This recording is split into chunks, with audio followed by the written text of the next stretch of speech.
연애 6년, 결혼 4년 반. 현재 32주차 예비 엄마입니다. 남편과 합의이혼 하기로 협의를 봤었는데 하루아침에 마음이 바뀌었다며 생각을 돌려달라 하기에 답답한 마음에 글을 써봅니다. 저희가 결혼하라고 1년이 조금 안 된 시점에서 시아버지께 5년 이상 사귄 내연녀가 있다는 사실이 발각되어 온 집안이 뒤집어졌습니다. 그 일 때문에 충격을 받으신 시어머니께 중풍과 실어증이 오셨고요. 시아버지께서는 반성한다며 내연녀를 정리하고 집에 들어앉아 시어머니 병수발을 드셨는데 평생 물 한 잔 혼자 마셔본 적이 없던 분이라 수시로 남편을 찾았습니다.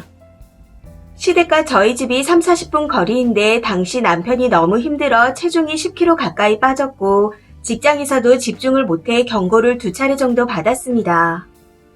옆에서 보던 제가 안쓰러워 주 3, 4회 정도 정기적으로 찾아가 식사 준비와 청소를 도왔었죠. 그 외에는 큰 누나가 케어를 했는데 한두 달이 지나고 나니 본인 남편의 눈치가 보인다며 저에게 떠밀더라고요. 주말에 집중적으로 할 테니 평일에는 제가 조금 더 고생해달라고 하면서요. 주말에 가족끼리 하루도 빠짐없이 놀러가는 거 다 아는데 말이 되는 소린가 싶었습니다. 평일에도 본인 남편 눈치가 보이는데 주말에 잘도 하겠다 싶었죠. 이런저런 생각 끝에 이러다가 나 혼자 떠맡겠다 싶어 거절했더니 저희 남편한테 너무한다며 연락을 했더군요. 그걸 듣고 남편은 또 누나가 많이 고생했는데 안타깝다 하는 소리나 하고 있고. 그래서 나는 모르겠다. 나는 내가 하던 대로만 할 거다. 나머지는 나도 모른다. 하고 딱 잘라 말했습니다. 이후 한동안은 제가 안 가는 날에 남편이 야근한다, 친구 만난다 하며 이런저런 핑계를 대고 저 몰래 시댁에 가서 일을 했더군요. 이건 나중이 돼서야 알게 되었습니다. 아무튼 그러다 제가 자영업자인데 일을 하다가 넘어지면서 다리를 크게 다치게 되었습니다. 입원과 수술을 해야 했기에 입원해서 수술 날짜를 잡아두고 누워있는데 남편이 하는 말. 안 그래도 불쌍한 우리 엄마 며느리한테도 버림받겠구나. 아무 생각 없이 누워서 천장에 있는 갈매기를 세다가 그 말에 살에 걸려서 죽을 뻔했네요. 내가 잘 들은 거 맞니? 하고 물었더니 그냥 농담이야. 웃자고. 라고 하더군요. 너무 화가 나서 야, 나 너희 엄마 불쌍해서 뒤치다꺼리 하러 다닌 거 아니야. 네가 안쓰러워서 다닌 거야. 그런데 내가 미치긴 했었나 보다. 네가 내 새끼도 아닌데 너 힘든 거 안쓰럽다고 대신 다녀서 네 버릇만 나빠지게 했네. 하고 말했더니 그런 뜻이 아니라며 미안하다고 하더군요. 아무튼 저는 수술을 하고 퇴원했고 이후 회복해서 일은 다녔지만 시댁은 딱 끊었습니다. 물론 끊었다는 건 예전처럼 간병하는 걸 끊었다는 거였고 이외에 할 도리는 다 했습니다. 그래도 환자가 있으니 일주일에 한 번은 남편이 시댁에 가서 집 청소하고 밑반찬 해두는 것까지는 하더라고요. 그 후에는 어머님과 식사도 하고 왔고요. 그런데 이게 또 골 때리는 게 시어머님이 조금씩 증세가 호전되면서 문제가 생기기 시작하더군요. 실어증이 나아지면서 심하게 더듬긴 했지만 말씀도 하기 시작하셨고 풍이 완화가 되면서 조금씩 걷기 시작하시더라고요. 다행이라고 생각했던 것도 잠시 그렇게 호전이 되자마자 시아버지가 꼴보기 싫다는 이유로 눈을 뜨면 저희 매장에 찾아오기 시작하는 거였습니다. 보통 8, 9시쯤 되면 매장에 가서 청소를 했고 매장에 냄새가 배면 안 되기에 빵이나 우유 같은 걸로 창고에서 아침을 때웁니다. 그런데 청소 시간쯤에 와서 버티고 있으니 식사가 제대로 되지 않았고 다리가 아프시다며 박스를 깔고 매장 바닥에 앉아 있어 들어오던 손님도 깜짝 놀라 나가는 경우까지 생겼습니다. 거기다 가끔 손님들이 용건 없이 와서 수다를 떨다가 물건을 사가는 경우도 많았는데 부담스럽다며 그냥 가버리니 장사에도 지장이 생기기 시작하더라고요. 남편한테 이야기를 했더니 그래도 엄마인데 어떡해. 양해해드리자. 아프잖아. 외로워서 그렇잖아. 우리 엄마인데. 하면서 넘기려고만 하더군요. 시어머니께 좋게 돌려 말해도 말한 그때 잠시뿐이라 정말 참다 못해 대놓고 말했습니다. 손님들이 부담스럽다고 안 오기 시작하면서 매상이 많이 줄었다. 이대로면 가게 운영비도 안 나온다. 하면서 오버를 해가며 이야기를 했었죠. 그랬더니 서운하다 하면서 이후에는 매장 앞까지 와서 가게가 보이는 상가 계단에 앉아 버티더라고요.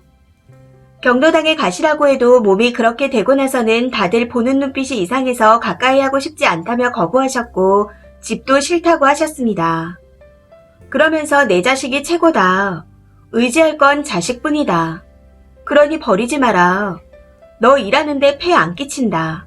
그냥 보고만 있는다. 하고 말씀하시니 대책이 안 서더군요. 이런 일이 시작되면서 남편과도 점점 싸우게 되었고 이혼을 해야 하나 할 정도로 지쳐가던 차에 임신하게 된 걸 알게 되었습니다. 제 임신 사실을 알고도 시어머니께서는 계속해서 가게로 찾아오셨고 스트레스로 매장에서 몇 번 기절하고 병원에도 실려가는 일이 생기니 남편이 큰 마음을 먹고 시어머니께 말씀드렸습니다. 다행히 이후에는 매장에 찾아오지 않으시더군요. 확실한 건 아니지만 큰 신우가 시댁에 다시 가는 것 같더라고요. 그러다가 제가 임신 20주쯤 되었을 때 친정 엄마가 심장병이 생겨 수술을 하게 되었습니다. 나이가 나이인지라 회복도 더디고 멘탈이 무너지다시피 해서 제가 간호를 하게 되었는데 당시 서글퍼서 한참을 울었던 것 같네요. 아무튼 처음에는 병원으로 다녔었고 회복 기간 후에는 친정에 다녔는데 어느 날 남편이 이야기를 좀 하자 하더니 대뜸 탐탁치가 않다고 하더군요. 그래서 너희 엄마 병수발 다닐 때는 말 한마디 없더니 왜 그런 말을 해? 우리 엄마는 병수발 하면 안 되냐? 하고 물었습니다. 그랬더니 그때는 어쩔 수 없었잖아. 지금은 홀몸도 아닌데. 하고 말하더군요. 너무 어이가 없어. 그럼 우리 엄마는 그냥 죽으라는 거야? 우리 엄마가 남편이 있니 자식이 더 있니? 밥숟가락을 들 힘도 없는 사람인데 내가 안 가면 죽어. 하고 말했습니다. 제 말에 친정 엄마를 요양원에 넣으라네요. 자기가 알아본다면서요. 더 화가 났었던 건 남편은 본인 엄마 요양 간호사 부르는 것도 죄책감이 든다며 안 된다고 했던 사람이었다는 겁니다. 사실 저도 고민을 많이 하긴 했습니다. 아이를 낳고 나면 내 몸 추스리기도 힘든데 우리 엄마를 어쩌나 하고요. 그래서 풀타임 요양사를 알아봤더니 한 달에 꽤 들어가더라고요. 당시 제가 일을 하고 있었고 모아둔 돈이 있었기에 부담이 되더라도 당분간 그걸로 해결해야겠다 하고 준비를 하고 있었는데 다들 어찌 알았는지 귀신같이 닥달을 하는 겁니다. 남편 큰 신우, 작은 신우가 그런 돈 있으면 우리도 사람 부르게 해달라고요. 시댁에 집안일을 할 사람이 없으니 가정부라도 부르겠다고 하면서요. 이런 일들로 임신기간 내내 스트레스를 많이 받게 되었습니다. 돈동거리면서 왜 우리 엄마 너희 엄마 구분짓고 차별하냐. 장모 아픈 건 안타깝지만 너 홀몸도 아닌데 뱃속에 내 새끼 잘못되면 어쩌냐. 장모한테 많은 돈을 쓰는 건 조금 그렇다. 우리 엄마한테도 그렇게 못해드리는데 우리 엄마 보기 죄송스럽다. 누나들 보기에도 미안하다. 매번 같은 이야기로 하루가 멀다 하고 사람을 몰아붙이는데 거기서 더 이상 어떻게 할 수가 없었습니다. 그래서 그냥 더는 같이 못 살겠다 했어요. 내가 죽을 것 같으니 그만하자 하면서요. 정말로 힘들었거든요. 길을 걷다가도 차도에 뛰어들고 싶은 욕구가 엄청나게 일어났고 칼이나 가위처럼 날카로운 것만 보면 제 자신을 해하고 싶었습니다. 거기다 매장에 손님들이 들어와서 이야기를 하다 보면 그 손님들 얼굴에 침을 뱉거나 해하고 싶다는 충동도 느꼈습니다. 이게 하루에 한두 번이 아니라 매 순간 이러니 정말 미쳐버릴 것 같더라고요. 아침에 일어나면서 어떻게 죽을까 생각하고 침대에 내려오면서 생각하고 문을 열면서 또 생각하고 거실에 나가면서 화장실에 가면서 변기에 앉으면서 그리고 세면대에 물을 틀면서 실시간으로 내가 어떻게 하면 빠르고 쉽고 편하게 죽을 수 있을까 그런 생각밖에 들지 않았습니다. 상황이 이렇다 보니 임신기간 중에 체중이 오히려 빠졌고 병원에서는 차라리 입원하라고 하셨습니다. 삶에 의욕도 없고 집에 와도 서로 쌩하니 말도 없어 너무 괴로웠습니다. 그러다가 지난주 아침에 일어나서 화장실에 가다가 어지럽고 움직이면 바로 꼬꾸라질 것 같아서 화장대 모서리를 붙잡고 심호흡을 하고 있었습니다. 그랬더니 그러게 적당히 하지 하고 말하는 겁니다. 그 순간 저도 폭발해서 받아치려는데 갑자기 머리가 터지는 느낌이 나더라고요. 그러고 눈을 깜빡거렸다고 생각했는데 병원 침대에 누워 있었습니다. 그때 바로 쓰러졌다고 하더라고요. 아무튼 그날 옆에 입원한 환자가 있던 말던 그냥 막 퍼부어버렸습니다. 너하고 더 이상 같이 못 살겠다고요. 지금 진짜로 죽을 것 같으니 이혼해달라고 펑펑 울며 소리를 질렀더니 주변에서 다들 자리를 피하더군요. 많이 흥분한 상태라 그런지 기억이 드문드문해서 어떻게 이야기를 끝냈는지 잘 모르겠습니다. 아무튼 다음날 남편이 그래 알았다. 나도 힘들었다. 하며 이혼을 하자고 하기에 제가 퇴원하고 조금 안정이 되면 서류를 접수하기로 했었습니다. 그런데 어제 저녁에 퇴근해서 오더니 생각해봤는데 안 되겠다네요. 자기는 바람을 피운 적도 없고 월급을 안 가져다 준 적도 없다. 주사도 없고 남들 하는 것만큼 다 하는데 왜 이혼을 당해야 하냐며 억울하답니다. 그러면서 납득이 가지 않아 절대로 이혼을 못하겠다네요. 이혼 안 하면 내가 죽을 것 같다 하고 말했더니 차라리 그런 정신으로 버티랍니다. 제가 진짜로 죽을 사람이었으면 벌써 죽었을 테니 안심하라면서요. 순간 빵 터져서 너 내 생명보험 노리니? 했더니 마음대로 생각하랍니다. 서로 좋아서 한 결혼인데 왜 한쪽은 열심히 잘 살고 싶어 하는데 다른 한쪽은 아닌 거냐며 같이 노력하면 극복해 나갈 수 있다고 합니다. 저한테 정신과 전문의 도움을 받아보라 권하며 자기가 전적으로 의지가 되고 버팀목이 되어주겠다네요. 이젠 저도 모르겠습니다. 이 사람이 원하는 게 저를 정신병자로 몰아가는 걸까요? 아니면 정말로 제 생명보험을 노리는 걸까요? 교묘하게 제가 정신병자가 되어간다는 덫을 살짝씩 깔아두는 듯한 기분은 저만의 착각일까요? 왜 그렇게 느끼냐고요? 그 사람이 요즘 자기 누나한테 카톡을 보낸 걸 봤거든요. 누나, 땡땡이가 한 번씩 이상한 소리를 한다. 땡땡이가 많이 아픈가 본데 병원에 가자고 해도 안 간다. 임산부인데 술을 마시는 것 같다. 집에 늦게 들어오는데 남자랑 있는 것 같다. 허공에 대고 누구랑 이야기하는 신용을 한다. 하지도 않은 행동과 말들을 제가 한다고 큰 신우한테 이야기하고 거기에 큰 신우는 조언이랍시고 해대고 있더군요. 이쯤 되니 정신병원에 넣으려는 건가? 내 보험금을 노리고 있나? 하는 생각밖에 들지 않습니다. 정말 어떻게 해야 할지 모르겠습니다. 댓글입니다. 첫 번째 댓글. 남편이 님 유책으로 이혼 혹은 정신병원에 입원시키려고 지금 미리 증거를 만드는 것 같은데 기력이 남아있을 때 변호사 선임하세요.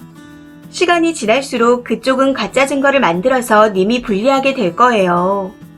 내가 정신이 멀쩡해서 그게 억울해서 미치고 팔짝 뛰겠어도 어디 가서 내 정신이 멀쩡하다 증명할 수도 없는 거잖아요.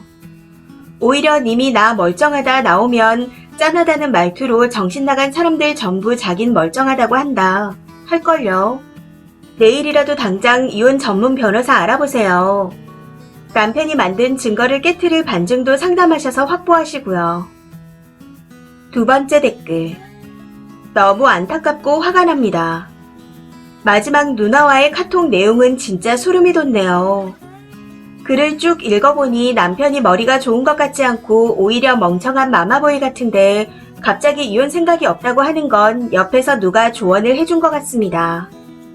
저 내용이 누구에게 유리하게 적용될진 모르지만 혹시 모르니 님이 상담받고 진단서를 미리 떼놓으세요. 나를 미친 여자로 몰면 내가 너희 때문에 돌아버릴 것 같아서 상담까지 받았다고 받아치셔야 할 듯합니다. 정신병자 소굴에서는 정상인이 돌아버리게 되어 있어요. 하루빨리 그 지옥에서 빠져나오시길 빌겠습니다. 세 번째 댓글. 왜 이혼에 목숨을 걸어요? 우선 님이 가지고 있는 돈, 보험 등 친정 엄마 앞으로 돌려놓으세요. 그리고 남편에게 이혼하지 말자. 그래도 당분간은 친정에 가 있겠다. 하고 말씀하세요. 친정에서 생활하면서 이혼 소송 준비하시고 님에게 유리한 증거들도 수집하세요. 네 번째 댓글. 하는 꼬라지가 딱 정신병원에 쳐넣으려는 것 같은데 당장 소송하세요. 5번째 댓글. 집요하게 쓴이 피를 말리고 있네요. 신우들이랑 남편은 지금 님 상태에 대해 알 겁니다. 아니, 고의로 더 힘들게 하는 것 같네요. 님이 무너지기를 기다리는 거죠. 보험 등 전부 친정으로 돌리고 좀 쉬세요. 친정에 가서 요양한다고 하시면서요. 그냥 집 나가면 소송에 불리할 수 있으니 친정에서 쉬면서 소송 준비하세요.